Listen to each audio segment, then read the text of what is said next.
मैं अपने बारे में ज्यादा नहीं कहूंगा, लेकिन इतना ही कहूंगा कि ग्रामीण परिवेश से हूं और पिताजी मेरे जो हैं हरियाणा, आपके पहले आर्मी में, बाद में बीएसएफ में कमांडेंट की पोस्ट से रिटायर हुए। और मैं भी जो है सीमा सुरक्षा बल में जो अभी ऊँट देखे और ये बंदे को, जवान को देखा तो पुराने दिन याद आ गए। 89 बैच का असिस्टेंट कमांडेंट बीएसएफ में रहा हूँ, 4 साल देश सेवा करके बाद में ये यहाँ सेवा करने आपके बीच में पधारा। अब वो चंग वाली बात आ गई तो अब तो चंग तो बज ही नहीं रहे, अब तो बजता ही नहीं है। मेरे पिताजी की बीकानेर पोस्टिंग थी, हमारे बटालियन थी, उसमें सारे राजस्थानी हुआ करते थे। तो 1 महीना पहले चंग बजने शुरू हो जाते थे, दिवाली से, होली से पहले। वो होता था जमाना, वो होता था उल्लास। हमें याद है शाम के टाइम हम बैठ जाते थे, वो सुनते रहते थे बाहर लॉन में, और सामने लाइन्स में, पुलिस लाइन्स में जो है बैरक में जवानों की चंग थाप बजती थी। तो थाप आज भी याद है, इसलिए वो थाप बजा ली, वरना ऐसे नहीं बजती वो।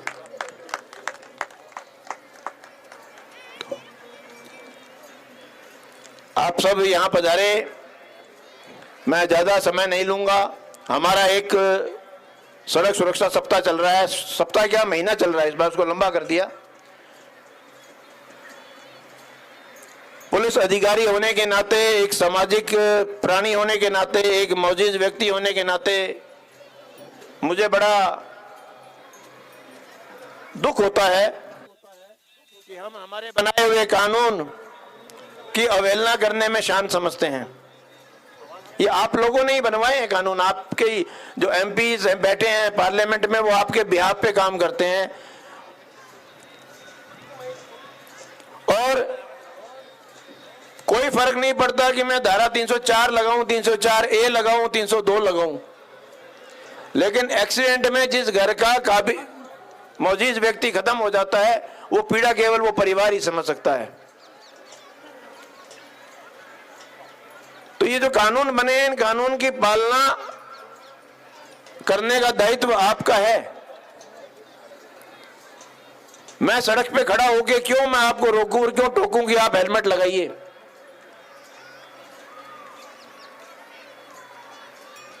क्या ये जो आदमी बैठे हैं, इनकी अपने परिवार के प्रति कोई जवाबदारी नहीं है कि एक्सीडेंट हो गया और मैं मर गया तो मेरे परिवार का क्या होगा?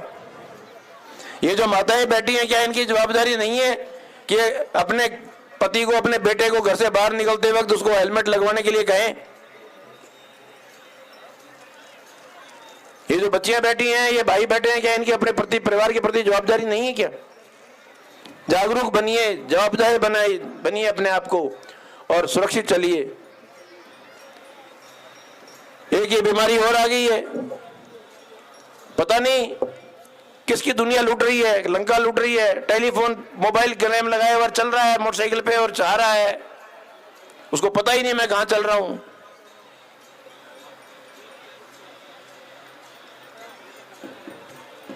गाड़ी में सीट बेल्ट दी हुई है, उसका प्रॉपर इस्तेमाल कीजिए।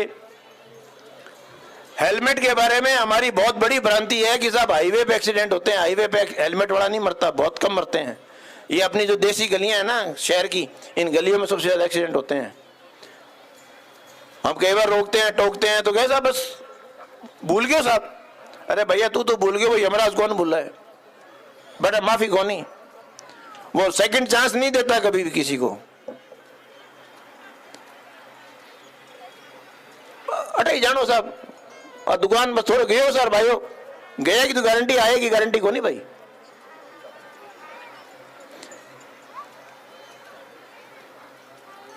और सबसे बड़ा एक कारण जो है वो ड्रंकन ड्राइविंग का भी है। शराब पी के आदमी खुद तो मरता ही है, सामने वाले को और मारता है। बस ऐसे आदमी को तो नरक में भी जगह नहीं मिलनी चाहिए, कि वो खुद के परिवार को तो तबाह करता ही है, सामने वाले के परिवार को भी तबाह करके जाता है। तो ये आप आए हैं इन मेलों के माध्यम से, मनोरंजन करिए, लेकिन चिंतन भी करिए कि हम समाज में कहाँ हैं, कहाँ जा रहे हैं, क्या हो रहा है, क्या नहीं हो रहा है। बच्चों को संभालिए। मेरे पास ऑन एवरेज दिन में 3 जोड़े पेश होते हैं कि साहब हमने लव मैरिज कर ली है या हम लिव इन में रह रहे हैं। ये समाज कहां जा रहा है, विचार करिए। इसके दोषी आप हैं। Parenting is a 20 year business. मैंने मेरे बेटे को जो स्कूल में पढ़ रहा था, उसको 2 चीज के लिए मैंने मना कर दिया था। एक इकलौता बेटा है, मैंने कहा जब तक कॉलेज नहीं पकड़ ले तब तक मेरे से 2 चीज मत मांगना, एक मोटरसाइकिल और एक मोबाइल। उसको भी पता था बाप के तेवर उसने नहीं मांगे, मांगता तो देता भी नहीं, देता तो गुद्दी में 2 देता खींच के। ये बच्चों को लाड नहीं है, ये बच्चों को बिगाड़ रहे हो आप, कंट्रोल नहीं है आपका बच्चों के ऊपर। बच्चा क्या कर रहा है, उसको मोबाइल कर दिया, फ्री कर दिया, वो मोबाइल के जरिए उसकी कोई सीमा नहीं है, उड़ान भर रहा है, वो कहां जा रहा है, क्या कर रहा है, क्या नहीं कर रहा है।